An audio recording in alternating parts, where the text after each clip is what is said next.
Hello, friends. For today's episode of Fact Check Friday, we're going to be looking into grizzly bears and if they really eat humans.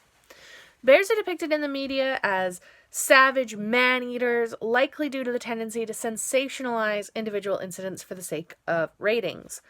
Others tend to view bears as cuddly animals due to depictions in children's toys, books, and shows.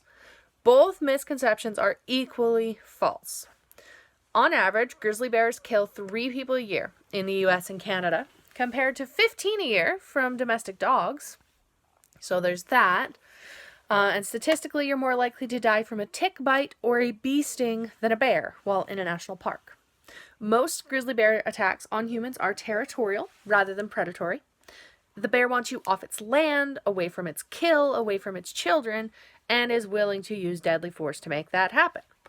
Usually before a grizzly bear attacks, it will growl, snort, stamp the ground with a foot, and likely make a few mock charges to try to scare you away, run at you, and then turn away or stop at the last second.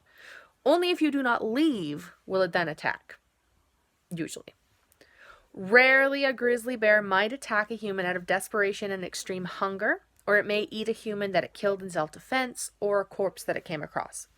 This could then lead to the grizzly developing a taste for humans and seeking them out as a food source in the future. Living too closely to humans can be a factor in bear attacks as well. If a bear becomes used to humans, it may lose its natural fear of them and then approach too closely, especially if offered the opportunity to gain food. When a bear that associates humans with food attacks, it likely doesn't want you, it wants food. Not you, but, we humans tend to carry around a lot of tasty morsels with us, like those hot dogs we're always roasting when we go camping. Best thing you can do before entering bear territory is to make yourself bear aware. Be sure to properly store your food, your pet's food, your cooking equipment, toiletries, recyclable, and garbage in bear-proof containers locked in your car or hung between trees. So, the bear-proof containers for trash should be all over any park you go to.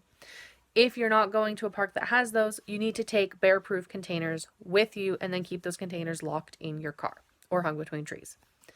If you're taking a dog with you, keep your dog on a leash. Dogs can provoke aggression from bears. Cannot stress this enough. Keep your dog on your leash if you're in bear territory. Carry bear spray with you and know how to use it. Learn about the types of bears in the area you're going to, how to identify them, and what their behavior is. Brown bears, black bears, grizzly bears, Kodiak bears, and polar bears all react to humans in different ways, and you need to be prepared to respond appropriately based on which type of bear you could encounter. If you're visiting a park, check in at the visitor center to find out the locations of recent bear sightings, and then avoid those places. Stay on official trails, camp in designated campsites. If you're moving through backcountry, travel only during daylight. Bears are most active at dawn and dusk, and you're less likely to less likely to stumble across a bear and startle it. Make noise so bears know you're there and can avoid you. Whenever possible, travel in a group of 4 or more people. That way you're bigger and smellier and louder, and the bear will know you're coming and it'll hightail it out of there. Don't let children wander. Talk, sing, clap, or otherwise make lots of noise, especially near streams and in areas of low visibility. Pay attention to your surroundings. Put your phone down. Learn to look for signs of bears in the area. This can prevent encounters with bears. The best way to avoid getting attacked by a bear is to not get near a bear. Tracks are a key indicator of bear presence.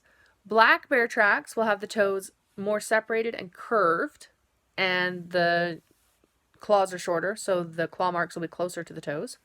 Grizzly tracks have longer claws. The toes are closer together and more or less straight across.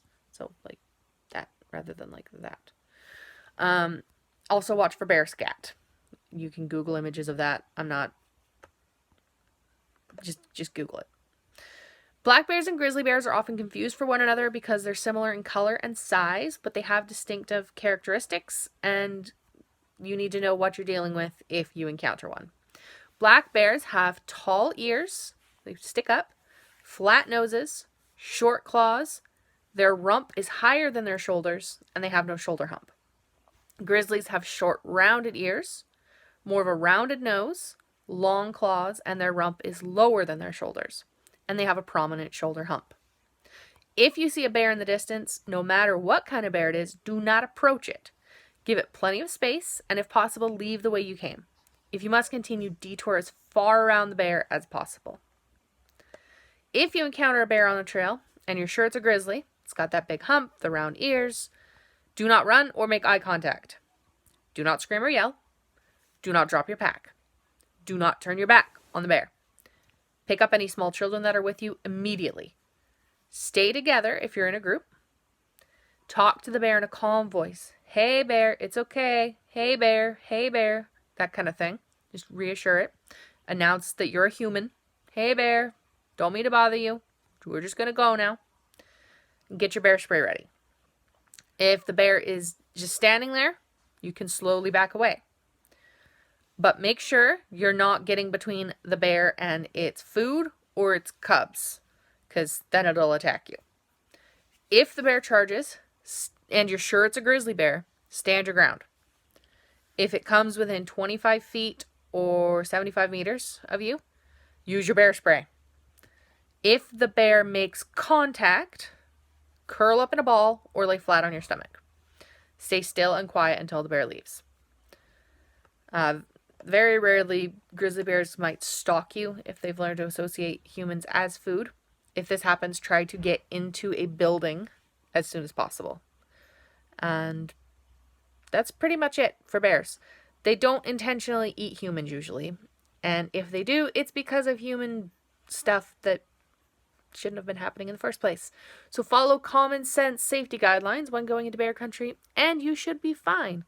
If you enjoyed this video, please hit that like and subscribe buttons down below. And if there's any other things you would like me to fact check, be sure to comment what they are so I can take a look into them. Thanks for watching. Bye.